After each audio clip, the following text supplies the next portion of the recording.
é o fulano que não gostou da postagem que o ciclano fez, é o ciclano que não gostou de um comentário de alguém na postagem dele, de um cabo eleitoral de alguém que postou contra o fulano. Então as pessoas estão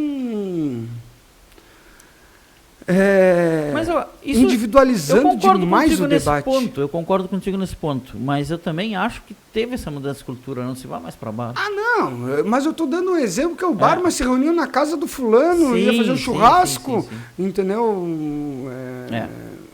Eu não vejo isso hoje. E não é só aqui, em tudo. É geral, entendeu? Né? Então, eu acho que a política perdeu um pouco a essência, e os debates eram mais acalorados. Não, e mais qualificados também. Eu Posso também dizer, acho. eu tô correndo o risco de ser saudosista, mas mais qualificado no seguinte sentido, assim, não que o pessoal de agora seja mais burro, não é isso que eu tô falando, por favor. Mas assim, era mais fácil tu identificar o lado do cara que hoje, mesmo com essa polarização, entendeu? Tu via falar, esse cara é do MDB, esse cara é do PDT, esse cara é do PT, esse outro é do DEM, tu sabia, entendeu? PDT só falava trabalhismo. Trabalhista, educação. Educação, era as bandeiras do Brizola. Isso, exatamente. Entendeu? Na real, o PDT era brizolista, né? O verdadeiro pedetista era o brizolista. Entendeu?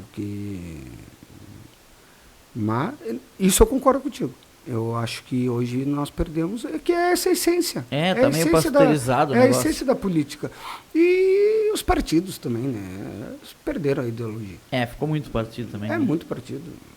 Hoje, junta 2 partidos aí, vira o maior partido do Brasil e tem 4, 5 anos de... As pessoas estão filiando o partido para... Então, perdeu a essência. Virou um grande negócio depois do... Também, do fundo partidário. partidário. Entendeu? E no meu pensamento nesses políticos, alguns partidos que eram grandes estão se terminando. O PSDB é um.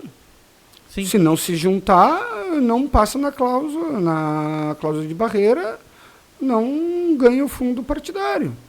Enquanto um partido, tu pega um partido, PSDB, que tem uma história, um partido que foi criado... no Brasil 8 anos. Exato, que foi criado ontem, há 5 anos atrás, é um dos maiores partidos do Brasil. Aonde está a ideologia disso?